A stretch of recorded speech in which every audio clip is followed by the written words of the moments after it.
So finally दोस्तों Twitter अब Elon Musk का हो चुका है, ये डील कंप्लीट हो चुकी है। अभी एक दो दिन पहले मैंने आपको बताया था कि वो सिंक लेके जा रहे थे ट्विटर के हेडक्वार्टर के अंदर कि भैया सिंक इन हो जाओ, मैं आ रहा हूँ यहाँ पे। जी हाँ, अब एलॉन मस्क ने ट्विटर की ये डील इसी फ्राइडे को कंप्लीट कर ली। जैसे कि बताया था कि फ्राइडे को ये पूरी डील हो जाएगी। तो 44 बिलियन यूएस डॉलर के अंदर एलॉन मस्क ने ट्विटर को खरीद लिया। हालांकि सुनने में पहले ये आ रहा था कि भैया ये डील होगी नहीं, ये हो जाएगा वो हो जाएगा। 7-8 महीनों से काफ़ी सारी चीज़ें हुई, काफ़ी उठापटक हुई। यहाँ पर एक चीज़ और आई कि अगर एलॉन मस्क पीछे हट जाएंगे इस डील से तो उनको ट्विटर को 1 बिलियन यूएस डॉलर ऐसे ही देने पड़ेंगे। होता है ना कि बयाना हो जाता है तो उसके बाद में बयाना मर जाता है, तो वैसा ही है कि मतलब अगर आपने टोकन मनी दे रखी है तो उसको वापस नहीं ले सकते हो, एग्रीमेंट में कुछ ऐसा होता है। तो यही सारी चीज़ें थी। और एलॉन मस्क जैसे ही ट्विटर के मालिक बने, उन्होंने सबसे पहला काम ये किया कि सभी टॉप एग्जीक्यूटिव जो ट्विटर के अंदर थे उन सभी को निकाल दिया कि निकलो इस ट्विटर के हेडक्वार्टर या फिर ट्विटर के इस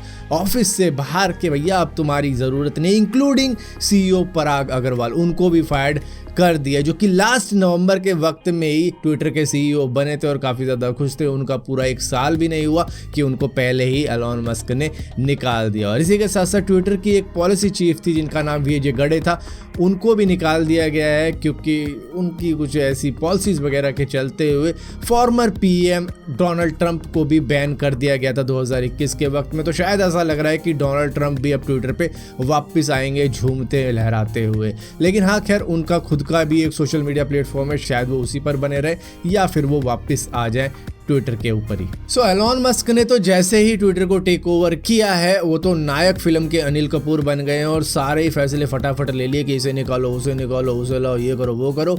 तो यहाँ पर पराग अग्रवाल के साथ में खैर गलत हुआ है, लेकिन फिर भी उनको 42 मिलियन यूएस डॉलर मिले हैं फायर्ड होते ही। और इसी के साथ साथ ये 340 करोड़ रुपए हो जाते हैं अगर इंडियन करेंसी में कन्वर्ट करके बताऊं आपको। अब आपका सवाल होगा कि अब नया सीईओ कौन बनने वाला है ट्विटर का। दरअसल एलॉन मस्क ही सीईओ बनेंगे ट्विटर के, ऐसा भी सुनने में आ रहा है। और इसी के साथ साथ उन्होंने ये भी कहा है कि मैंने ट्विटर को पैसा बनाने के लिए नहीं खरीदा है, मैंने ह्यूमैनिटी को बचाने के लिए और उनकी हेल्प करने के लिए ट्विटर को बाय किया ताकि फ्रीडम ऑफ स्पीच बरकरार रहे और जो भी डिबेट चलती है हेल्दी वो बरकरार रहे। लेकिन भैया गवर्नमेंट को कैसे संभालोगे? यहाँ तो गवर्नमेंट कह देती है निकलो हमारे देश से बाहर।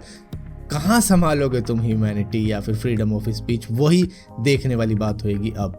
दोस्तों जब कोविड-19 चल रहा था और सारे ही लोग अपने घरों में बंद थे किसी कैदी की तरह, तब मार्क ज़करबर्ग ने मेटावर्स के बारे में बताया था और चिल्ला के इसकी हाइप क्रिएट कर दी थी कि कितना बढ़िया है मेटावर्स। लेकिन जैसे ही लोग बाहर निकले अपने घरों से, मेटावर्स का सब्सक्रिप्शन किसी ने भी दोबारा से लिया ही नहीं। जितने भी लोगों ने लिया था मेटावर्स का सब्सक्रिप्शन, उन्होंने दोबारा से लेके भी नहीं देखा कि भैया ये होता क्या है। हालांकि थोड़ा बहुत ट्राई किया होगा शुरू में जब हाइप थी, लेकिन अब कोई भी नहीं ले रहा है। और यहीं पर माइक्रोसॉफ्ट के गेमिंग और इसी के साथ साथ एक्सबॉक्स चीफ फिल स्पेंसर ने भी कहा है कि ये एक गेम की तरह है मेरे लिए, जो कि बहुत ही पुअरली बिल्ड की गई है। जैसे कि साइबरपंक 2077 था, 2021 से इसको बनाया जा रहा है। ये किसी बीरबल की खिचड़ी की तरह बन तो रही थी, इतनी ज़्यादा हाइप थी, लेकिन निकली टाइफूस, इतने ज़्यादा बग, इतने ज़्यादा इशू और गेम इतनी ज़्यादा कुछ खास भी नहीं लगी खेलने वालों को। सो मेटावर्स एक मीटिंग रूम की जैसे हो सकता है कि जब आपको कहीं भी जगह नहीं मिल रही है मीटिंग करने के लिए तो आप मेटावर्स के ऊपर कर सकते हो। लेकिन मेरे हिसाब से मेटावर्स दोबारा से हाइप में आ सकता है, सभी को अपने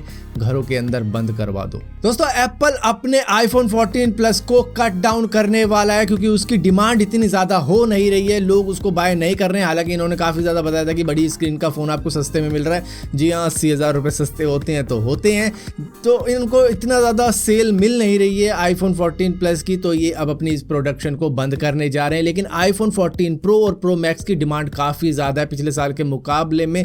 इसकी डिमांड जब लॉन्चिंग हुई थी आईफोन 13 प्रो या फिर प्रो मैक्स की, उससे भी ज़्यादा है, करीबन 60 से 65% ज़्यादा डिमांड आ रही है। और इसी के साथ साथ एप्पल नेक्स्ट ईयर अपना टाइटेनियम आईफोन भी लॉन्च करेगा क्योंकि स्टील से महंगा होता है टाइटेनियम, तो ये फ़ोन भी महंगा होने वाला है। दोस्तों उत्तर प्रदेश के अंदर एक जगह है जिसको पीलीभीत भी कहा जाता है, जहां पर एक बंदे के घर के ऊपर मीटेराइट गिरा है, एक बहुत ही भारी भरकम सा, जिसकी वजह से उसके घर की छत भी टूट गई जैसे वो गिरा। और इसने बताया कि करीबन 7 घंटे तक ये गर्म ही रहा था और किसी ने छूने की हिम्मत नहीं करी थी। और वैसे मीटेराइट को किसी को छूना भी नहीं चाहिए क्योंकि इसके अंदर रेडिएशन और कई तरीके की चीज़ें हो सकती है आपके शरीर के साथ में जब आप इसे अपने हाथों से, नंगे हाथों से छूते हो। तो यही सारी चीज़ें इंडोनेशिया के एक घर के बंदे के साथ में भी हुई थी, जिसके छत के ऊपर 1.8 मिलियन यूएस डॉलर की वर्थ का एक मेटेओराइट गिरा था और वो रातों रात ही मिलियनियर बन गया था, क्योंकि उसको यूएस से कॉल आने या ऑफर आने शुरू हो गए थे कि मैं बाय करूँगा।